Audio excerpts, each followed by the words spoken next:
وقال النبي صلى الله عليه وسلم في موضع آخر أعمار أمتي ما بين 60 إلى 70 وأقلهم من يجوز ذلك۔ تمام قسم کی تعریف، حمد و ثنا اسی اللہ تبارک و تعالیٰ ہی کے لیے لائق و زیبا ہے جو ساری کائنات میں اکیلا ہے، تنہا ہے، بے شمار صفات حمیدہ و صفات جمیلہ و صفات جلیلہ سے متصف ہے۔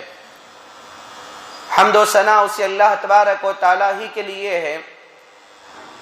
جس نے میری اور آپ کی زندگی کے اندر اسلام جیسا عظیم تحفہ مجھے اور آپ کو پیش کیا،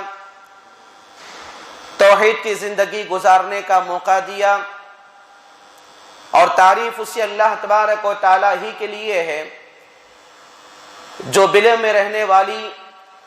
چونٹیوں کو، مخلوقات کو، کیڑے مکوڑوں کو پالنے والا ہے،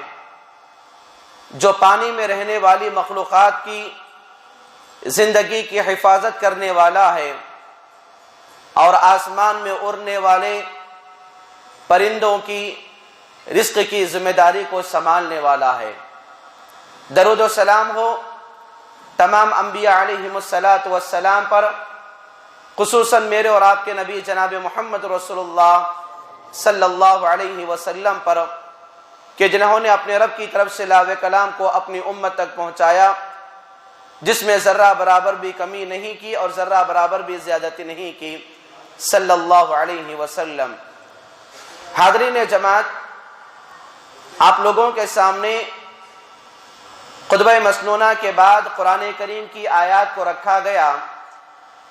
اور اللہ کے نبی صلی اللہ علیہ وسلم کی احادیث مبارکہ کو رکھا گیا، تو انشاءاللہ آج کے اس ہفتہ واری پروگرام کے بہانے ایک ملاقات کی کوشش سے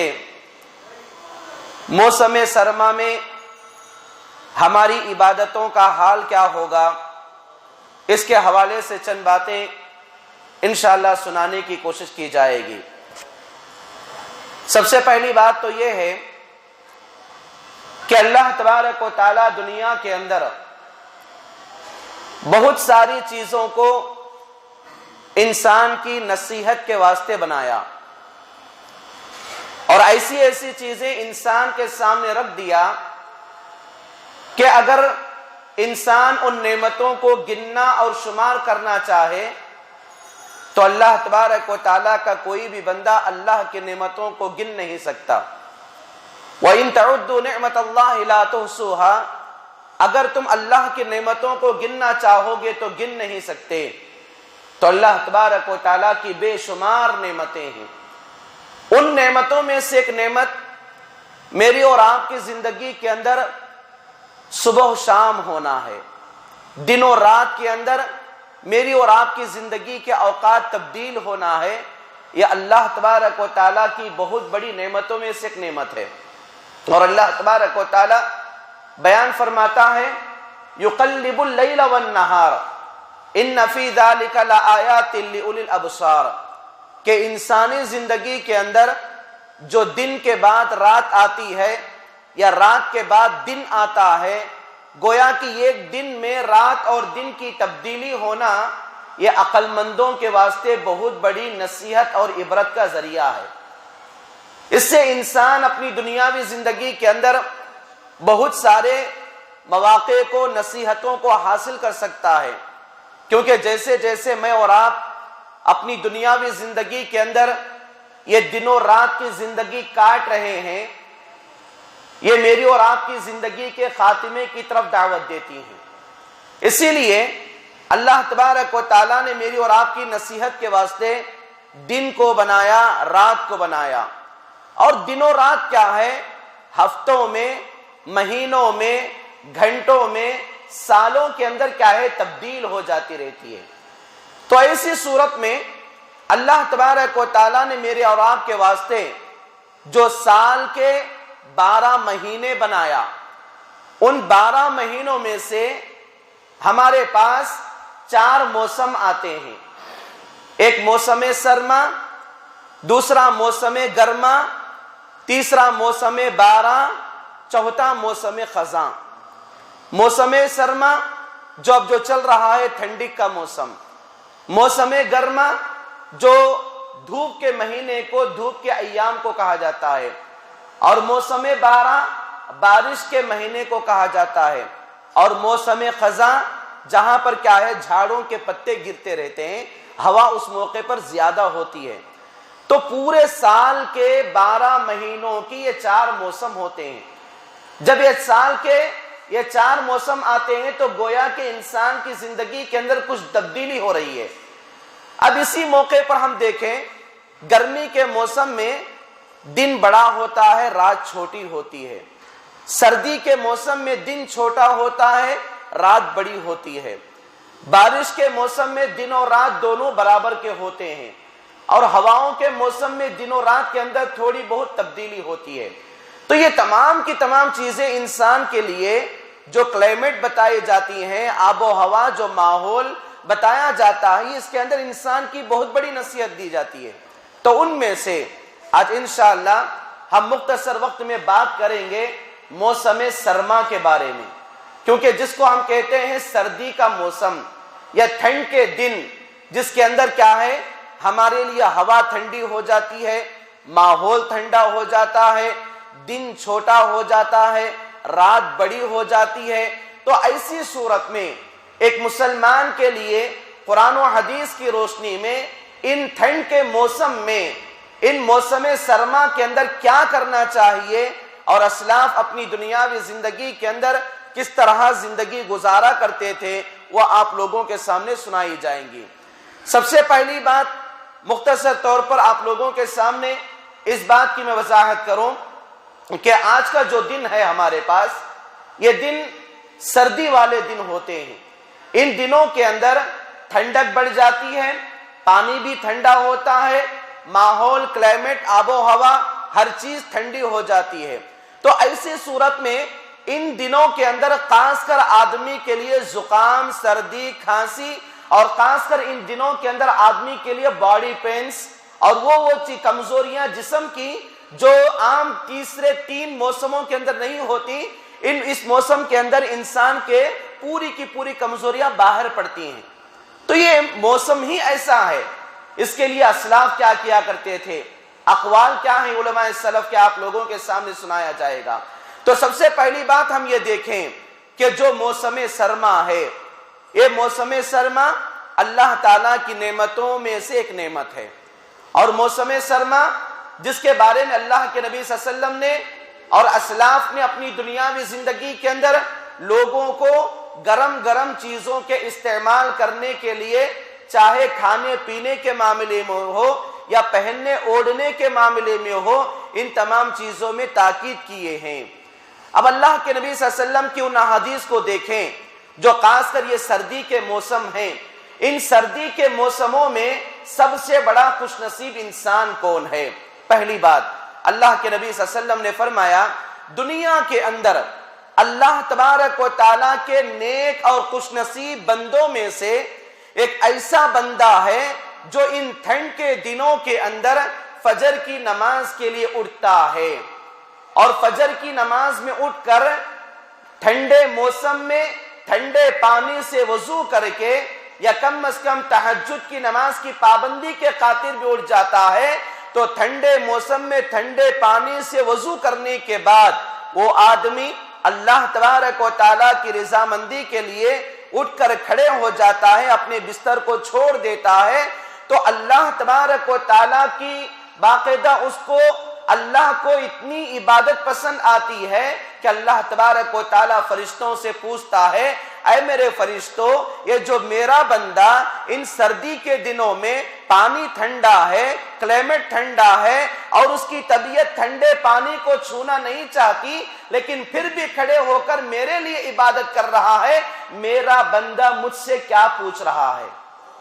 تو اللہ کے تعالیٰ کے پوچھنے کے بعد فرشتے جواب دیتے ہیں کہ اللہ تعالیٰ تیرا یہ بندہ تجھ سے تیری نعمتوں کو پوچھ رہا ہے اور تیرے جہنم سے دوری کے لیے پناہ مانگ رہا ہے۔ تو اللہ تعالیٰ کہتا ہے فرشتوں سے، اے میرے فرشتوں، تم گواہ رہنا کہ میرا یہ بندہ اس حالت میں اٹھ کر جن چیزوں کو مانگے گا تم گواہ رہنا کہ میں اس کو اس کی دنیاوی زندگی کے اندر اور اخروی زندگی کے اندر وہ تمام کی تمام چیزوں کو دے دوں گا۔ سبحان اللہ، کتنی بڑی فضیلت کہ پہلی بات یہ معلوم ہوئی کہ ان ٹھنڈے موسموں کے اندر راتوں میں اٹھ کر عبادت کرنے والے آدمی کی ہر خواہش کو اللہ تعالیٰ پوری کر دیتا ہے۔ دوسری حدیث حضرت ابو ذر غفاری رضی اللہ عنہ بیان فرماتے ہیں کہ ایک مرتبہ ہم اللہ کے نبی صلی اللہ علیہ وسلم کے ساتھ جا رہے تھے تو اتنے میں پتے جھڑنے کا موسم تھا۔ پتجھڑ کے موسم میں اللہ کے نبی صلی اللہ علیہ وسلم ایک ڈالی کو ہلایا جس سے پتے گر گئے، تو اللہ کے نبی صلی اللہ علیہ وسلم نے فرمایا کہ اے ابو ذر غفاری رضی اللہ عنہ اس بات کو سنیں کہ جس طرح اس ڈالی کے پتے گر رہے ہیں، اگر کوئی آدمی طبیعت کے نہ چاہنے کی بنیاد پر بھی اگر وضو کر کے اللہ کو یاد کرے گا اس کے گناہوں کو اللہ تعالیٰ ایسے ہی جھڑائے گا جیسے اس ڈالی سے پتے گر رہے ہیں۔ تو یہ دوسری فضیلت ہے جس سے کیا ہے انسان کے گناہوں کو اللہ تعالیٰ معاف کر دیتا ہے۔ تیسری حدیث اللہ کے نبی صلی اللہ علیہ وسلم فرماتے ہیں الا ادلکم ما یمحو اللہ بہ الخطایا ویرفع بہ الدرجات، اے صحابہ اکرام کیا میں تم کو وہ باتیں نہ بتاؤں یا اس چیز کی طرف اشارہ نہ کروں کہ جس کے کرنے کی وجہ سے اللہ تبارک و تعالی تمہارے گناہوں کو معاف کرے گا، اور وَيَرْفَعُ بِهِ الدَّرَجَاتِ، اس عمل کی وجہ سے اللہ تبارک و تعالی تمہارے مکمل طور پر درجات کو دنیا اور آخرت میں بلند کرے گا۔ تو صحابہ کرام رضی اللہ عنہم نے کہا کہ اللہ کے نبی صلی اللہ علیہ وسلم وہ عمل ہمیں بتا دیجئے کہ جس کے کرنے کی وجہ سے ہمارے گناہ معاف ہو جاتے ہیں اور ہماری زندگی کے اندر اخروی زندگی کے تمام درجات کو اللہ تعالیٰ بلند کرتا ہے۔ تو اللہ کے نبی صلی اللہ علیہ وسلم نے فرمایا کہ پہلی چیز کہ اسباغ الوضوء علی المکارہ، یہ پہلا عمل ہے کہ جو آدمی نہ چاہتے ہوئے بھی اس کی طبیعت کے لیے گراں گزر رہا ہے، اس کی طبیعت نہیں چاہتی ہے کہ اب میں نیند کو چھوڑ کر ٹھنڈے پانی کو ہاتھ لگاؤں یا اپنے گھر سے باہر نکلنے کے لیے نماز کے واسطے وضو کر کے نکلوں، اس کی طبیعت نہیں چاہتی ہے، لیکن وہ آدمی اللہ کے خاطر وضو کر کے اپنے گھر سے نکلتا ہے یا ٹھنڈ کے موسم میں مسجد کو آنے کے واسطے یا مسجد میں آنے کے بعد نماز کے واسطے اگر وضو کرے گا، اسباغ الوضوء علی المکارہ، کہ جو آدمی طبیعت کے نہ چاہنے کی بنیاد پر اگر وضو کرے گا اللہ تبارک و تعالیٰ ایسے آدمی کے گناہوں کو معاف کرے گا اور ایسے آدمی کے درجات کو دنیا اور آخرت میں بلند کرے گا۔ دوسری بات اللہ کے نبی صلی اللہ علیہ وسلم نے فرمایا کہ ایسا آدمی جو وضو کی حالت میں اپنے گھر سے مسجد کی طرف چل کر آتا ہے تو ایسے آدمی کے بھی گناہوں کو اللہ تبارک و تعالیٰ معاف کر دیتا ہے اور ایسے آدمی کے درجات کو بھی اللہ تبارک و تعالیٰ بلند کر دیتا ہے۔ اسی لیے ان سردی کے موسم میں وضو کرنا طبیعت کے نہ چاہنے کے باوجود بھی یہ بہت بڑا ثواب ہے۔ یہ ایسا عمل ہے کہ جس عمل کی وجہ سے میری اور آپ کی خواہشات کو اللہ تعالیٰ مکمل کرے گا۔ یہ ایسا عمل ہے کہ جس کی وجہ سے اللہ تعالیٰ میری اور آپ کی دعاؤں کو قبول کرے گا، اور یہ ایسا عمل ہے کہ جس کی وجہ سے اللہ تعالیٰ میرے اور آپ کے گناہوں کو معاف کرے گا۔ یہ ایسا عمل ہے کہ جس کی وجہ سے اللہ تبارک و تعالیٰ میرے اور آپ کے درجات کو بلند کرے گا۔ تو اب آئیے اللہ کے نبی صلی اللہ علیہ وسلم صحابہ اکرام سے کہتے ہیں کہ صحابہ اکرام، جہنم کی شدت حرارت اور جہنم کی گرمی اتنی زیادہ بڑھ چکی تھی کہ جہنم کا ایک حصہ دوسرے حصے کو کھایا جا رہا تھا۔ اللہ تبارک و تعالیٰ سے جہنم کمپلینٹ کرتی ہے، اللہ تعالیٰ میرے اندر اتنی زیادہ گرمی کہ میرا ایک حصہ دوسرے حصے کو کھایا جا رہا ہے۔ تو اللہ تبارک و تعالیٰ جہنم کو سال میں ایک مرتبہ سانس چھوڑنے کا اور سال میں ایک مرتبہ سانس لینے کا حکم دیا۔ اللہ کے نبی صلی اللہ علیہ وسلم نے فرمایا جب جہنم سانس چھوڑتی ہے تو اس کی شدت حرارت سے پوری دنیا کے اندر گرمی کا موسم آ جاتا ہے، اور جہنم جب سانس لیتی ہے تو اس کی ٹھنڈک کے کم ہونے کی بنیاد پر پوری دنیا کے اندر مکمل طور پر ٹھنڈ کا موسم آتا ہے۔ اسی لیے جب تم ان ٹھنڈ کے ایام ہوتے ہیں، گرمی کے ایام ہوتے ہیں، تو اپنے وقت کے مطابق نماز کو اپنے اندازے سے پڑھ لینا، یہ اللہ کے نبی صلی اللہ علیہ وسلم نے تاکید کیا۔ تو اسی لیے یہ سردی کے جو ایام چل رہے ہیں واقعی بہت بڑی غنیمت کی چیزیں ہیں، اور سردی کے ایام کے اندر باقاعدہ صحابہ اکرام کے بہت بڑے بڑے اعمال ہوتے تھے جو آپ لوگوں کے سامنے بتائی جائیں گی، کیونکہ جو سردی کا موسم مجھے اور آپ کو ملا ہوا ہے یہ اللہ تعالیٰ کی بہت بڑی نعمت ہے، اور سردی کے ایام میں صحابہ اکرام کی زندگیاں ایسی گزرتی تھیں کہ صحابہ اپنی دنیاوی زندگی کے اندر سردی کے ایام آتے تو مکمل طور پر اپنے آپ کو عبادات میں لگا دیتے تھے۔ حضرت عمر بن خطاب رضی اللہ عنہ بیان فرماتے ہیں کہ انما کان الشتاء، کہ یہ جو سردی کا موسم ہے ربیع المؤمن، کہ مومن کے واسطے نیکیوں میں عبادتوں میں آگے بڑھنے کے ایام ہیں، اور اللہ کے نبی صلی اللہ علیہ وسلم نے باقاعدہ سردی کے ایام میں نیکیاں کرنے کا، عبادات کرنے کا حکم دیا، اور ان چیزوں کی طرف مجھے اور آپ کو رہنمائی کی ہے۔ یہاں تک کہ حضرت حسن بصری رحمہ اللہ اور دیگر اسلاف امت رحمہم اللہ نے اپنی دنیاوی زندگی کے اندر یہ بات بتایا، کیونکہ عام دنوں کے اندر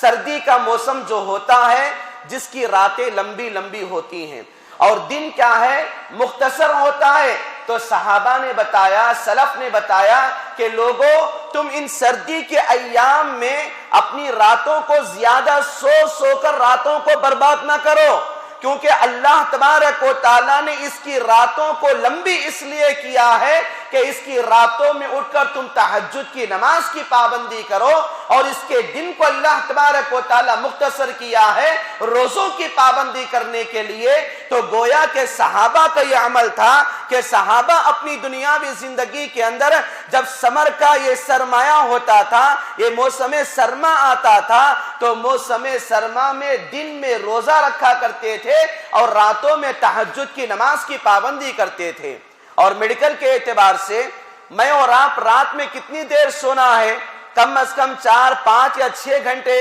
اس سے زیادہ ہماری نیند کے اندر بے چینی بے قراری ہو جاتی ہے۔ تو بتایا جاتا ہے، علماء سلف نے کہا کہ تم ان سردی کے دنوں میں زیادہ لمبی لمبی نیندیں کر کے اپنے آپ کو ہلاکت کی طرف اور سردی کے ایام کو بیکار فضول خرچی اختیار مت کرو، کیونکہ یہ سردی کے ایام ہیں انسان کو توبہ و استغفار کروانے کے لیے۔ کیونکہ ہم اور آپ کو معلوم ہے کہ جو رات کا آخری حصہ ہوتا ہے، اس آخری حصے کے اندر آسمانی دنیا پر اللہ تبارک و تعالیٰ آتا ہے اور اعلان کرتا ہے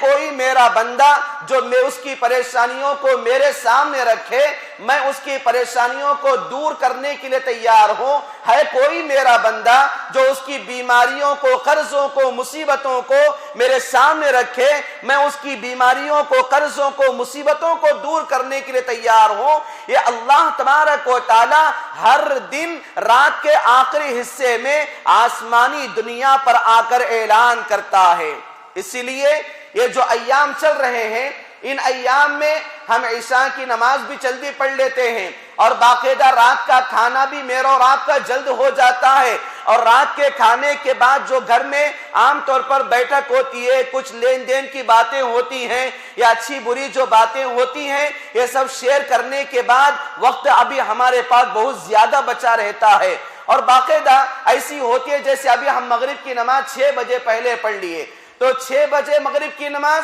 اور فجر کی نماز کا موقع بھی 5، 5:30 بجے ہوتا ہے، تو گویا کہ یہ رات کا حصہ میرے اور آپ کے پاس 12 گھنٹوں کے برابر کا ہوتا ہے۔ تو یہ رات کا حصہ جو 12 گھنٹوں کا ہوتا ہے، سلف صالحین اپنی دنیاوی زندگی کے اندر باقاعدہ طور پر انہی سردی کے ایام میں اپنی دنیاوی زندگی میں رات کے آخری حصے میں اٹھ کر تہجد کی نماز کی پابندی کرتے تھے، اور تہجد کی نماز کی پابندی کے لیے اللہ تبارک و تعالیٰ سے دعائیں مانگتے تھے، اور خاص کر ان سردی کے ایام میں اپنی دنیاوی زندگی کے اندر صحابہ کرام سلف صالحین روزے کی حالت میں زندگی گزارتے تھے۔ روزے کی حالت جیسا کہ دھوپ کے موقع پر جب روزہ ہوتا ہے حلق سوکھ جاتی ہے، پیاس کی شدت بڑھ جاتی ہے اور بھوک کی شدت بڑھ جاتی ہے، آدمی کا بے حال ہو جاتا ہے، لیکن یہ بتایا جاتا کہ سمر کا موقع کے علاوہ جو موسم سرما ہے، جو ٹھنڈی کے ایام ہیں، ان ایام کے اندر دھوپ کی شدت بھی نہیں ہوتی، آدمی کو پیاس کی شدت بھی نہیں ہوتی، آدمی کا حال بھی ٹھیک ٹھاک رہتا ہے۔ تو ایسی صورت میں یہ بتایا جاتا ہے کہ اسلاف اپنی دنیاوی زندگی کے اندر اس موسم کے اندر موسم سرما میں نفل روزوں کی پابندی زیادہ کرتے تھے، اور خاص کر وہ لوگ جو رمضان کے روزے کسی شرعی عذر کے بنیاد پر چھوڑ دیتے ہیں، یا وہ لوگ جن کے کوئی نظر و نیاز کے روزے ہوتے ہیں، تو ایسی صورت میں ان ایام میں ان روزوں کو مکمل کر کے اپنے آپ کو عبادتوں کے حوالے سے زندگی گزارنا ضروری ہے، کیونکہ میری اور آپ کی زندگی میں اللہ تبارک و تعالیٰ عبادت کا ایک مقام رکھا ہوا ہے، عبادت کے لیے اوقات کو طے کیا ہے۔ ان الصلاۃ کانت علی المؤمنین کتابا موقوتا، کہ بے شک ہم مومنین کے اوپر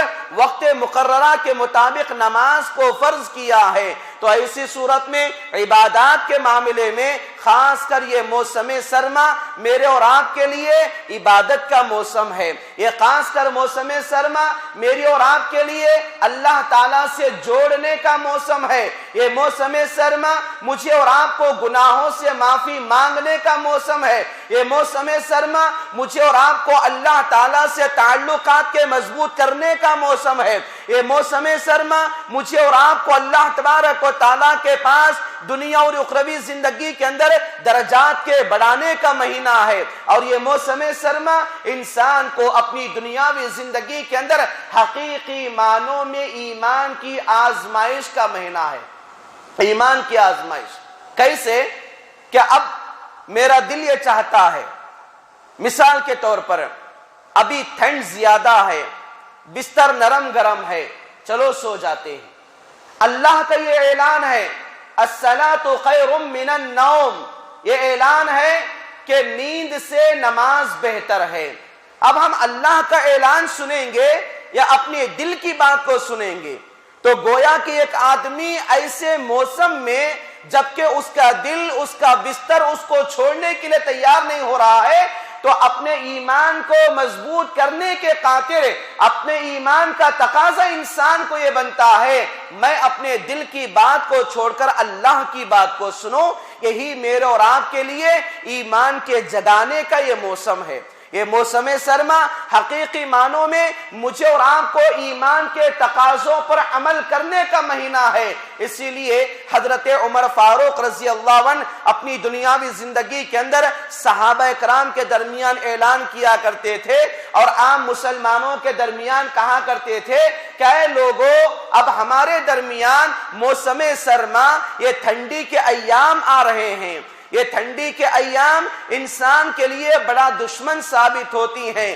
اور یہ موسم سرما انسان کے لیے سردی کا موسم ہوتا ہے، جس سے انسان کے حلق سے لے کر انسان کے سینے تک کا اثر انداز ہونے والا ہوتا ہے۔ اس کے اندر کھانسی، سردی اور زکام کا معاملہ ہوتا ہے۔ تو ان تمام چیزوں کو بتا کر حضرت عمر فاروق رضی اللہ عنہ کہا کرتے تھے کہ اے مسلمانوں، اے میرے ساتھیوں، ان گرمی سردی کے ایام میں، ان موسم سرما کے اندر اپنے آپ کو گرم کپڑوں کا استعمال کرو، اپنے آپ کو اون کے کپڑوں کا استعمال کرو، اور اپنے آپ کو خاص کر موسم سرما کے اندر اپنی جان کی، اپنی طبیعت کی مکمل طور پر حفاظت کرنے والے بنو۔ یہ تاکید حضرت عمر فاروق رضی اللہ عنہ اپنے دور کے اندر صحابہ کرام کو اور عامت المسلمین کو سمجھایا اور بتایا کرتے تھے۔ اور عام طور پر لوگوں کے معاملہ ہوتا ہے، جب گرمی سردی زیادہ بڑھ جاتی ہے تو عام طور پر لوگ کیا ہیں،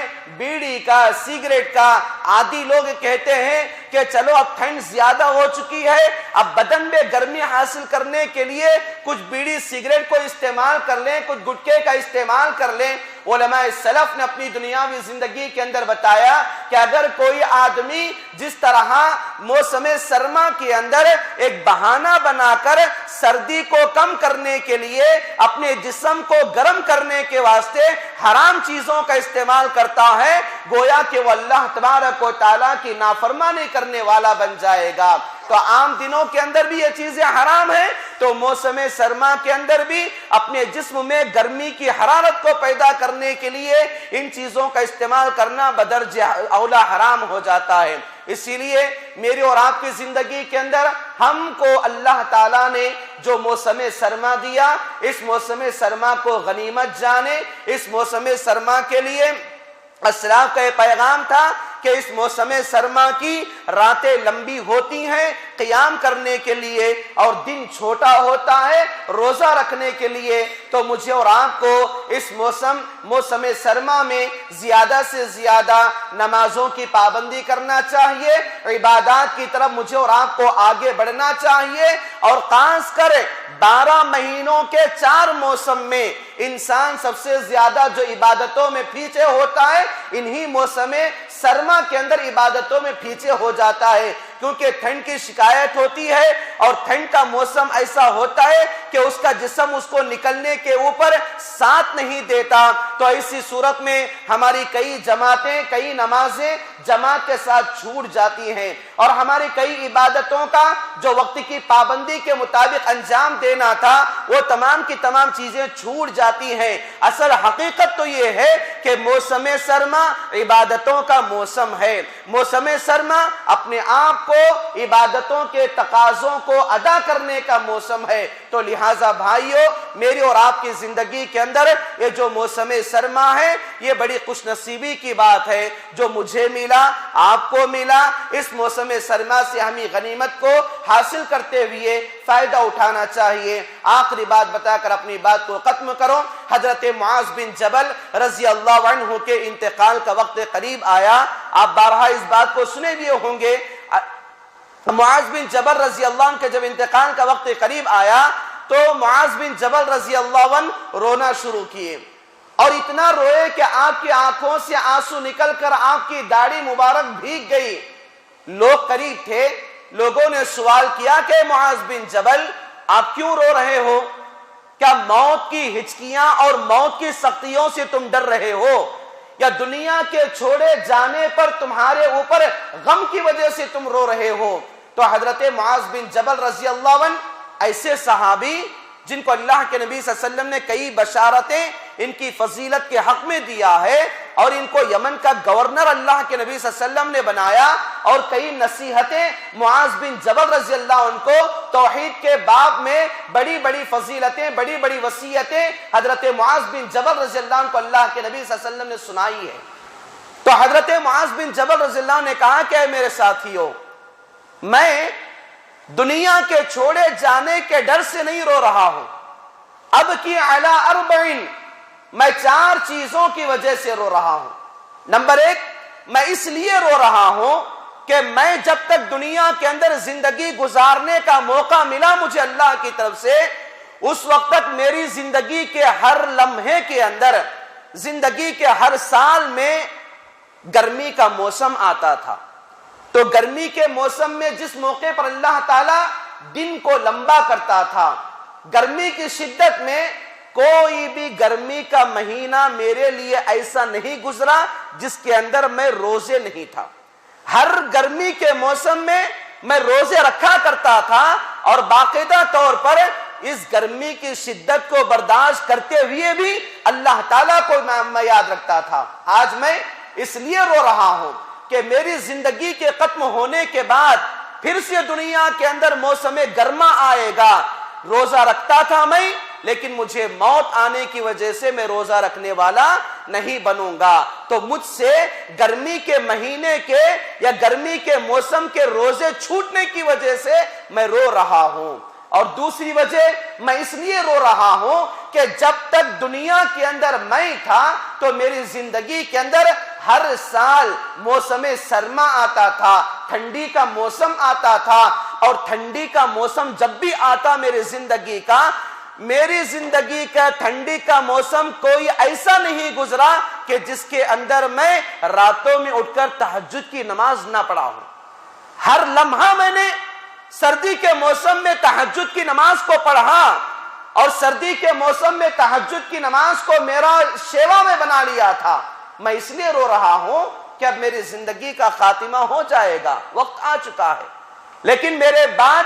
زندگی میں، یعنی زندگی کے ختم ہونے کے بعد موسم سرما آئے گا، اللہ تعالیٰ اس کی راتوں کو لمبی کرے گا، لیکن مجھے تہجد کی نماز پڑھنے کا موقع نہیں ملے گا۔ میں چھوٹ جانے کے ڈر سے رو رہا ہوں۔ نمبر 3، میں اس لیے رو رہا ہوں کہ میری زندگی کے اندر میں جب تک تھا نیک لوگوں کی مجلسوں میں اٹھتا بیٹھتا تھا۔ اب میری زندگی کا خاتمہ ہونے کے بعد نیک لوگوں کی مجلسیں ہوں گی، لیکن میں ان مجلسوں کے اندر بیٹھنے والا نہیں بنوں گا۔ نیک لوگوں کی مجلسوں کے چھوٹنے کی وجہ سے میں رو رہا ہوں۔ نمبر 4، میں جب تک تھا اپنی دنیاوی زندگی کے اندر علم والے لوگوں کے ساتھ بیٹھ کر علم سیکھا کرتا تھا، درس قرآن درس حدیث کو سنا اور عمل کیا کرتا تھا۔ اب میری زندگی سے جب میرا خاتمہ ہو جائے گا تو درس قرآن درس حدیث کی مجلسیں قائم بھی کی جائیں گی، لیکن میں سننے کے لیے نہیں رہوں گا۔ تو نیک علماء کی مجلسیں، علمی مجالس کے چھوٹ جانے کی وجہ سے میں رو رہا ہوں۔ تو خیر، ان چیزوں کو یاد رکھیں کہ صحابہ اپنی دنیاوی زندگی کے اندر موسم سرما کی کیسی قدردانی کرتے تھے، اس کی فضیلت کو کیسے جانتے تھے، مانتے تھے اور کیسے عمل کرتے تھے، اور ان موسموں کا کیسے استقبال کیا کرتے تھے۔ یہ میری اور آپ کے لیے نصیحت ہے، مجھے اور آپ کو دیا جانے والا یہی پیغام ہے۔ تو ہم اپنی دنیاوی زندگی کے اندر ان چیزوں کو دیکھیں۔ راتیں جہاں پر لمبی ہیں تہجد کی حالت میں گزارے، دن جہاں پر چھوٹے ہیں روزے کی حالت میں زندگی گزارے، قرآن کریم کی تلاوت، اللہ کی عبادت، جماعت کے ساتھ نمازوں کی پابندی، اور اپنی دنیاوی زندگی کے اندر معاملات کی درستگی، اللہ کی عبادتوں میں شوق اور جذبے کے ساتھ آگے بڑھنا، یہ میری اور آپ کی ایمانی تقاضا ہے، ذمہ داری ہے۔ آخر میں اللہ تبارک و تعالیٰ سے دعا ہے، اللہ تبارک و تعالیٰ مجھے اور آپ کو اس موسم سرما کو غنیمت جانتے ہوئے،